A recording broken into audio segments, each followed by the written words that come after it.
We turn now to 1 Peter chapter 1 and verse 18. In the previous verse, Peter was saying how since the one whom we call Father is holy and impartial and judges according to each man's work impartially without any respect of persons, therefore we need to conduct ourselves in fear, in reverential fear, throughout the time that we are here on this earth. And then he gives us another reason why we need to purify ourselves. He says, you know this, that you were purchased or redeemed or ransomed. The word redeemed or ransomed means a price paid in a slave market to buy a slave out of the market. This is a very common occurrence in the days in which Peter wrote this letter. Slaves were sold in the market just like vegetables or furniture for those who were willing to purchase them. They were auctioned, and whoever bid the highest received the slave. Now Jesus has come and purchased us from the slave market of sin. That is the picture here. Redeemed, ransomed, purchased. God paid a tremendous price for us. And what have we been purchased from? It says here we were redeemed from our useless way of life which we have inherited from our forefathers, verse 18. It's very important to understand what God has purchased us out of. God has purchased us out of that useless way of living which has come to us from our forefathers, both by what we have inherited from them in our flesh and also by what we have inherited from them through their traditions, which we have learned from childhood. We have acquired two things from our fathers. One is this nature of Adam that has come to us in our flesh through our earthly fathers.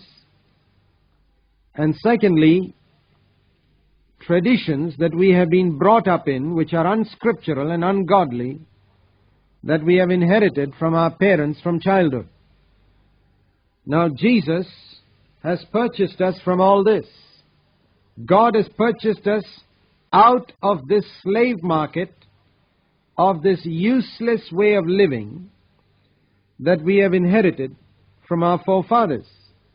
Now, if we continue to live in that useless way according to our flesh and according to the ungodly, unscriptural traditions of our fathers, then it is just as though God had not purchased us. We go back to the slave market when we need to have got out of that slave market and left it.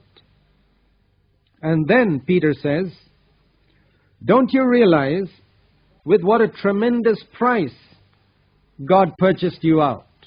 It was not with silver and gold like it is in the human slave markets. No, but with something far more precious, with the lifeblood of His own Son. Just think of a father who is willing to pay the price of the lifeblood of his own Son to purchase something. How precious that thing must be, which he purchases. Here is where we need to see the value of the blood of Christ, that death which He died, of a lamb unblemished and spotless. Throughout those 33 years, He never sinned. He was unblemished and spotless. This is the price that God has paid to purchase us. From what? From that useless way of life that we have inherited from our forefathers. You need to ask yourself, dear friend, as you read these words, is there clinging to your life still some characteristics of that useless way of life which you have inherited from your fathers? Some tradition, perhaps, which you don't find in Scripture? You say, well, my father was brought up in that tradition.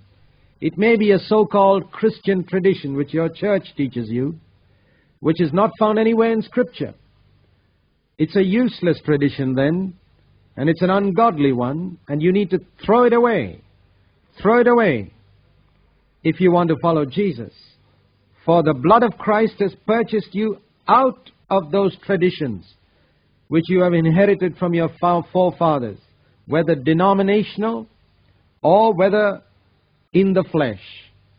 Christ's blood was shed to purchase us out of all that, to save us from death, like Jesus brought Lazarus out of the grave, and also to save us from the grave clothes which Jesus commanded Lazarus should be freed from sin as well as from human traditions, from death as well as from the grave clothes. Jesus has shed His blood.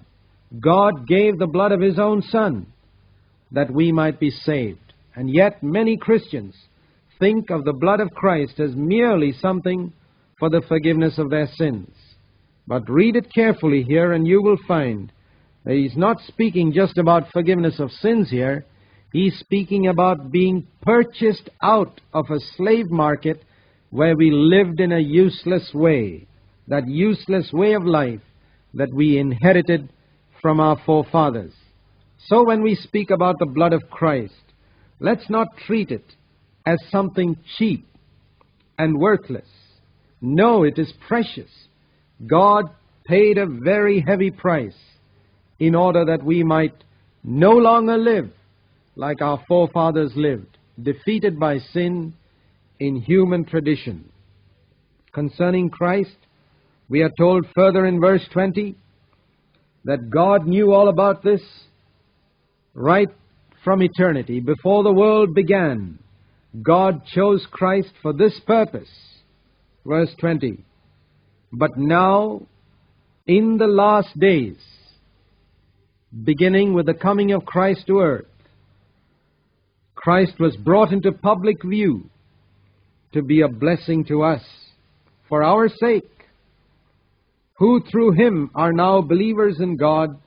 Verse 21, who raised Him from the dead and gave Him glory, so that your faith and your hope are in God. When Adam sinned in the Garden of Eden, that did not come as a surprise to God. Although God never intended it, God did not want Adam to sin. God allowed him to be tested so that he could overcome sin and partake of the divine nature. But yet when he did sin, and when Adam and Eve fell away, that did not come as a surprise to God. God knew all about it, even though He did not influence their choice, because God knows the end from the beginning. And therefore, long before Adam was even created, long before even Lucifer, the head of the angels, who became the devil, was created,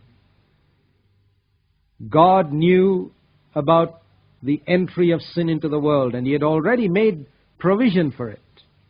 When nothing existed in this universe, when only God existed, at that time in the holy councils of the Trinity, the Father had already planned that the Son should take on human form and be a sacrifice for the sins of the world, that the Spirit of God should come upon men on the day of Pentecost. These were all planned before the worlds were created. And so Jesus is the Lamb slain, in a sense, from the foundation of the world. It was actually manifested and fulfilled in terms of time and history on Calvary's Hill 1950 years ago.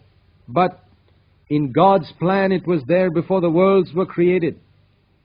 This is a tremendous comfort to us, that there's nothing that takes God by surprise. He's planned everything from long before the worlds were created. He's planned that we should be purchased out of our futile way of life. And now, Peter says, now that you are believers in God, in Him who raised Jesus from the dead, gave Him glory, let your faith and hope be in God, and live as those who have been purchased out of this useless way of life. We frustrate God's purpose when we go back to the old ways, the old traditions. We make the blood of Christ worthless then. But now that our eyes are opened, may God help us to be faithful so that we live as those who are free from that useless way of life.